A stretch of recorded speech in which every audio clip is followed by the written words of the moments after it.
दोस्तों, मेरा नाम है हर्ष वर्मा और आप देख रहे हैं स्कैरी फील। तो चलिए बढ़ते हैं आज की कहानी की ओर।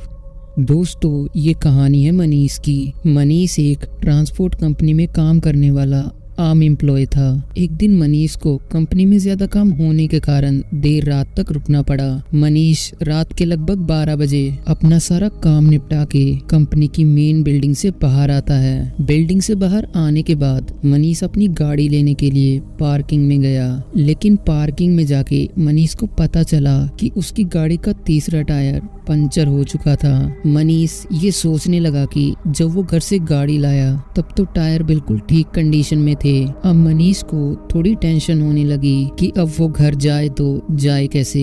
मनीष का घर उसकी कंपनी से 4 किलोमीटर दूर पड़ता था। मनीष सोचने लगा कि अगर वो पैदल जाना चाहे तो उसे घर पहुंचने में आधा घंटा तो आराम से लग जाएगा, लेकिन और कोई रास्ता ना होने के कारण मनीष गाड़ी को वहीं पार्किंग में छोड़कर घर के लिए पैदल रवाना हो गया। उसके घर का रास्ता एक छोटे से गांव से होकर गुजरता था और वहीं दूसरी तरफ सड़क पे खौफनाक सन्नाटा पसरा हुआ था। लेकिन मनीष पैदल पैदल रात के अंधेरे में अपने घर की ओर बढ़ रहा था। मनीष को बस इस बात का डर था कि जिस गांव से वो होकर गुजरने वाला था उस गांव में उसके साथ कोई लूटमार ना हो जाए, क्योंकि उस गांव में पहले भी कई बार ऐसा हो चुका था। अब मनीष चलते चलते उस गांव के करीब पहुंच गया। मनीष ने जब कुछ कदम गांव की गली की ओर बढ़ाए तो उसे एक अजीब सा एहसास हुआ, मानो जैसे कोई उसके करीब से गुजरा हो। लेकिन मनीष उस बात पे इतना ध्यान नहीं देता। रात के समय वो गांव किसी डरावनी और बंद पड़ी वीरान जगह से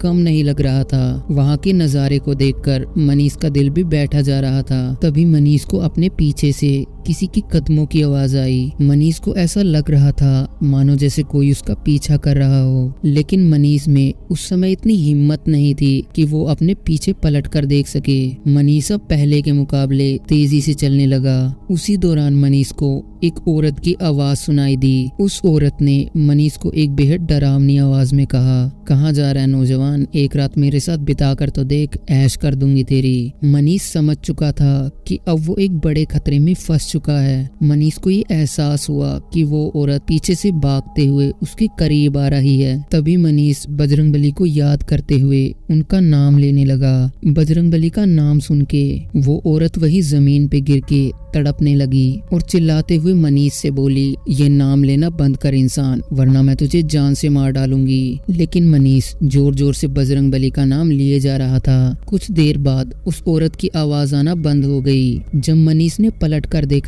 तो उसने पाया कि वो औरत रेत बनकर उड़ चुकी थी। दोस्तों, सच कहते हैं भूत पिशाच निकट नहीं आवे, महावीर जब नाम सुनावे। तो दोस्तों, आज की कहानी में बस इतना ही। आपको ये कहानी कैसी लगी कमेंट सेक्शन में जरूर बताइएगा। मिलते हैं एक और ऐसी ही कहानी के साथ, तब तक के लिए गुड बाय।